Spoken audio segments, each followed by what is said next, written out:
Welcome to Agenda Edina, a program summarizing the actions taken at City Hall that affect you most. I'm your host, Dorothea Marty. Flavored tobacco products cannot be sold in Edina after August 31st in response to the increased use of vaping products by youth and the recent outbreak of vaping injuries.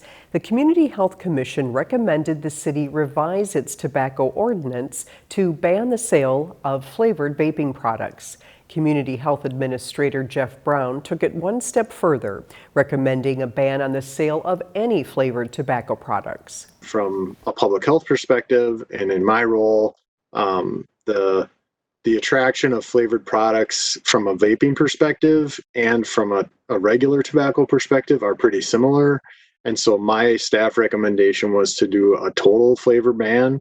The City Council approved the ordinance change last month. The ban goes into effect September 1st, impacting fewer than 20 retailers in Edina that currently sell tobacco. The City of Edina was recently recognized by the Minnesota Pollution Control Agency as a Step 5 city in its GreenStep program. Step 5 is the highest designation in the program and is something Edina has been working toward since 2011. Minnesota GreenStep Cities is a voluntary challenge, assistance, and recognition program to help cities achieve their sustainability and quality of life goals. This free continuous improvement program is based upon 29 best practices that are tailored to Minnesota cities, focusing on cost savings and energy use reduction and encouraging civic innovation. Many of the sustainability metrics we're working on actually saves the city money. When you think about LED lighting retrofits at our facilities, there's an upfront cost, but there's typically a pretty short payback, and we start to save money on electric bills.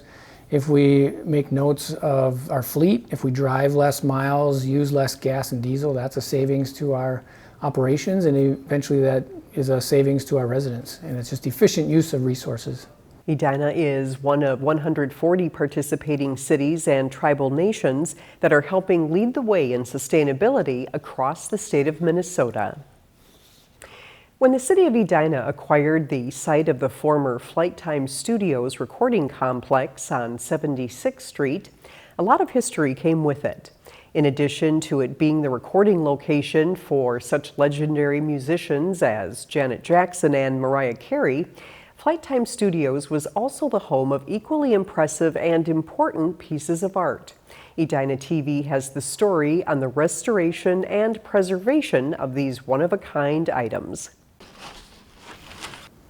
The contents of these packages are familiar, but their condition has improved. Man, it looks brand new. It's amazing. This painting of Jimi Hendrix is just one of a dozen pointillist-style creations by artist Tyme Aiken, representing a history of black music. It's like I'm holding history in my hands, thinking of where these were located and if they could tell a story. That story would stretch back to the late 1980s, when Tyme Studios opened a new location in Edina on West 76th Street.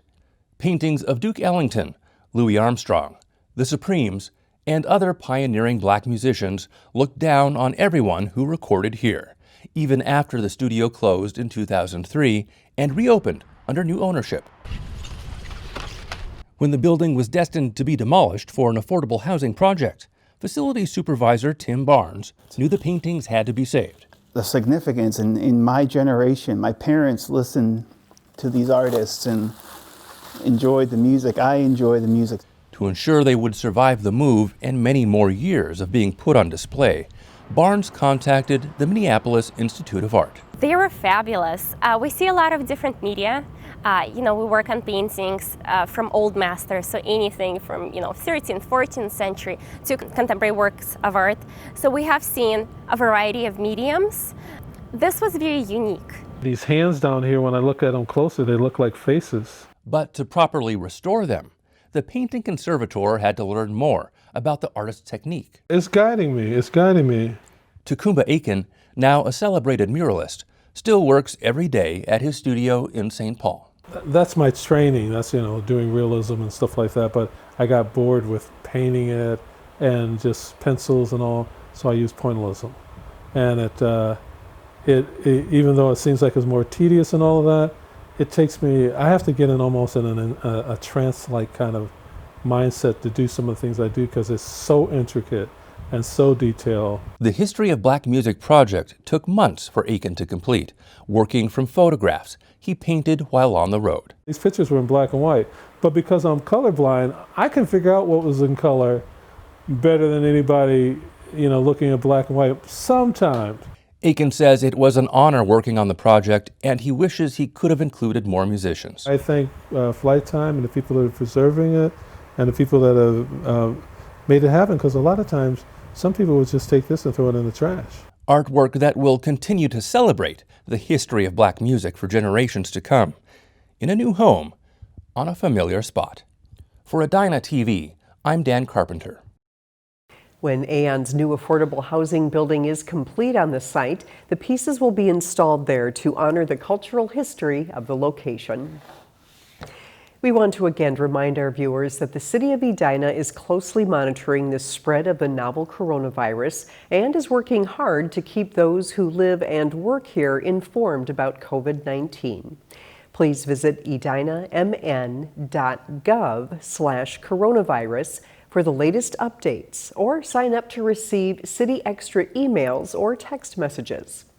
Thank you for watching this episode of Agenda Edina. I'm your host, Dorothea Marty.